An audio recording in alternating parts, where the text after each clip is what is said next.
Geste politique très clair. Le président de la République, quand il se déplace au chevet des victimes, il exprime sa compassion, son soutien et il engage avec lui celui du pays. Il se déplace au chevet de Théo, il salue sa dignité, sa responsabilité et il est ému, le président, d'après les personnes présentes. Tout cela alors qu'une enquête judiciaire est en cours, que des policiers sont mis en cause pour des actes d'une extrême gravité. Qu'est-ce que ça signifie ? Ça signifie que le président prend parti, ouvertement, fortement. Le geste de François Hollande est un acte engagé.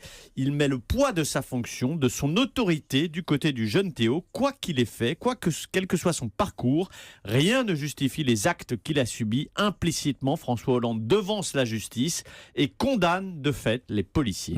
Publiquement, François Hollande s'est toujours gardé de toute intervention dans le domaine judiciaire. Il a toujours été très sourcilleux sur la séparation des pouvoirs.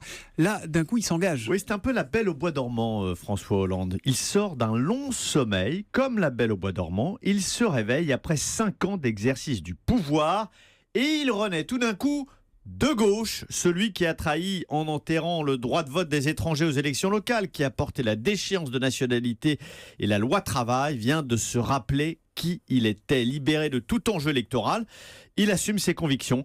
La justice dira ce qu'elle voudra. Les syndicats de policiers joueront leur rôle, mais Théo est une victime. Ça m'a rappelé, toute proportion gardée bien sûr, l'image de François Mitterrand qui, le 3 mai 1995, 2 jours après qu'un jeune Marocain ait été poussé dans la Seine par des militants d'extrême droite, ce président se déplace pour lui rendre hommage en lançant une rose dans la Seine. Alors, on est encore dans le temps de l'émotion, dans le temps judiciaire à peine entamé, quand le président a ce geste fort.